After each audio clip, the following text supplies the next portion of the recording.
Okay guys, we're going to move on to lesson 4 of unit 1.3, which is apparent magnitude and absolute brightness. Make sure you're on the right page. Today's notes shouldn't be that bad. We're kind of going over two concepts here. So remember, this whole unit is about classifying stars, so we're going to kind of start moving out of the electromagnetic spectrum side of this and more into like how we actually classify stars using these specific terms. So we have a video here. It says zooming in on the Andromeda Galaxy. I highly suggest you watch it. And while you're watching it, what's really cool about it, it's an insanely detailed video where they're just zooming into our closest galaxy, which is the Andromeda Galaxy, and it's in 4K. And what I really want you to think about while you're watching this is like every single one of those little tiny white lights is literally a star that is like about the size of our sun. Not the really ginormous ones. Our sun is actually one of the little ones. And you will kind of get the idea of how many stars there really is in just a single galaxy. So it's a lot. Take a minute, look at it, think about like the different colors, the different sizes, the brightness, and all that. You'll see the differences of those stars in that galaxy. It's pretty impressive. So take a minute. It's about 56 seconds. It's a really cool little snapshot. But again, think about the color, the different sizes that you see, and the different brightnesses of those stars. Okay. So when we're looking at stars, you have to keep in mind, astronomy is a very old science. It started way back, like even probably prehistoric times. We know this because there's cave paintings and all that of different constellations that we still can recognize today. Now, it wasn't until about the time of the ancient Greeks that we came up with our first kind of measurement of how we classify stars, or at least their brightness, and we call this measurement apparent magnitude. So we're going to write apparent magnitude, and just like, you know, in the slide it says the measure of how bright an object appears from Earth. The measure, I cannot spell now, measure of how bright an object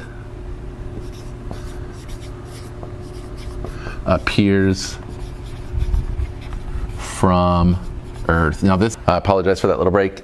So again, when we're talking about apparent magnitude, we're talking about in the way that like amateur astronomers and ancient astronomers, you know, from Greek and Roman times would have classified stars, because this is how bright they appear from our planet. Not necessarily how bright they truly are, just the ones that are closer to us will sometimes appear brighter. So do you think this is an accurate measure of brightness?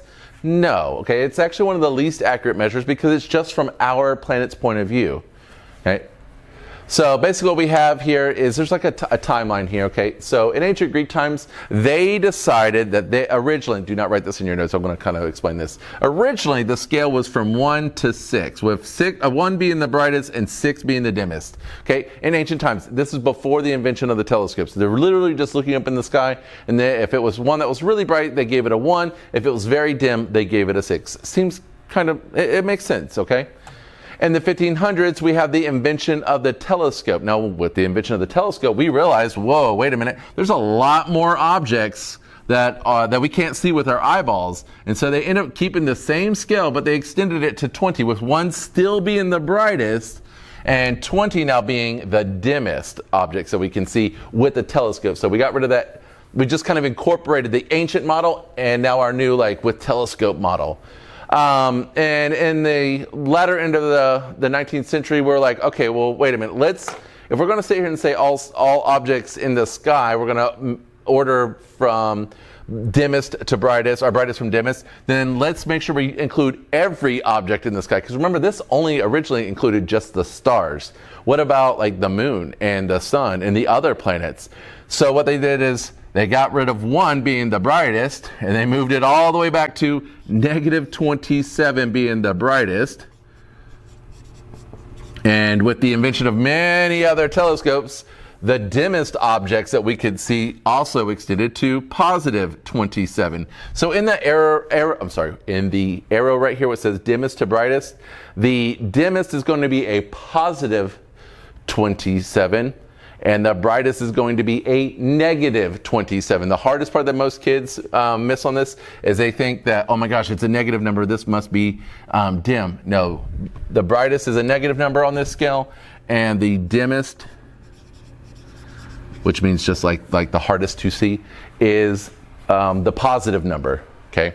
So when we're talking about apparent magnitude, again, that's how bright it appears from Earth. And we use a scale that goes from negative 27, which is the brightest objects. We're talking about things like the sun over here, to the dimmest objects being a positive 27. And these are things like asteroids, things that don't even have their own light, and they're very, very, very, very, very tiny. This would be something really small and hard to see, even with our most powerful telescopes.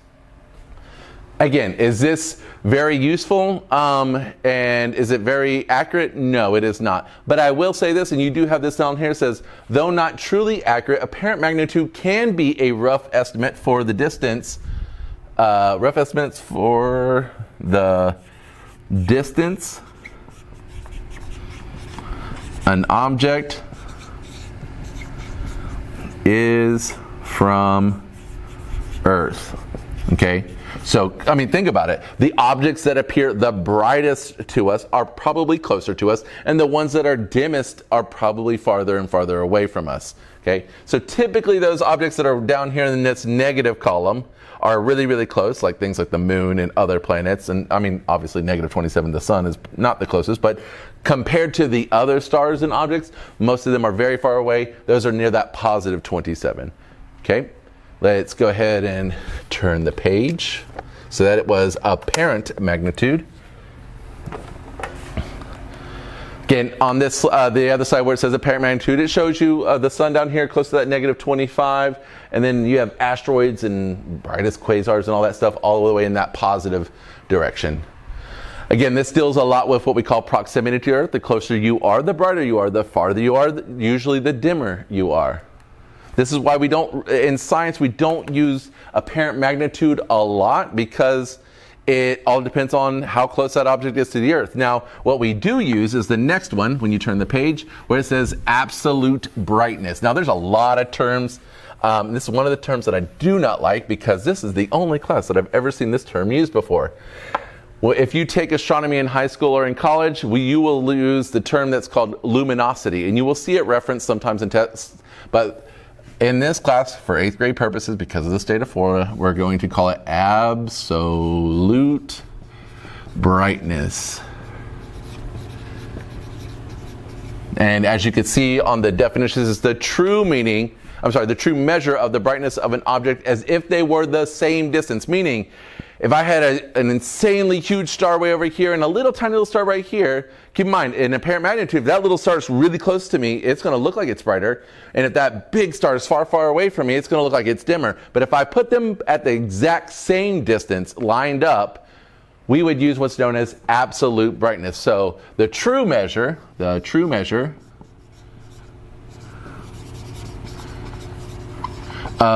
the brightness of an object,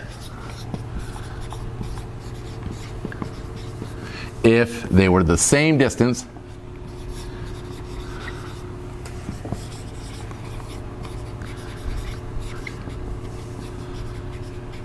away. Okay, so if we lined up all the stars the same distance, we would clearly see which ones were actually brighter and which ones actually were dimmer.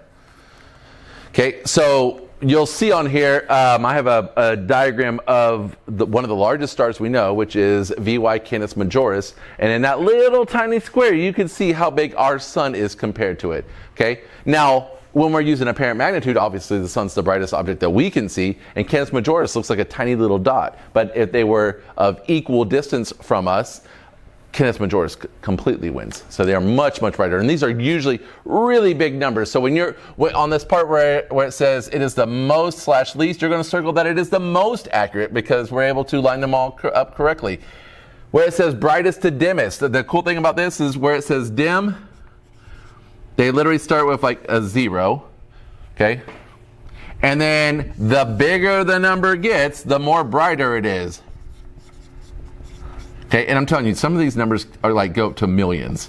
Okay, that's not even uncommon. But I will say this, it's typically written as something like this: 10 to the 0 power, and then it'll be like 10 to the 1, 10 to the 2, stuff like that. And then when you get it down here, remember that's like 1, 2, 3, 4, 5. So like 10 to the 7th power. Okay, obviously 10 to the 7th is a really big number. 10 to the 0 is a very small number, okay?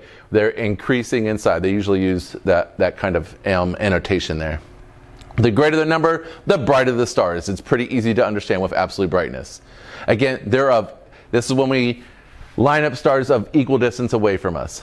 Now, I believe on the next page, yes, on the next page, you have an activity that you're going to work on, okay? At the top here, I've given you some information about stars. You have the apparent magnitudes and the absolute brightness.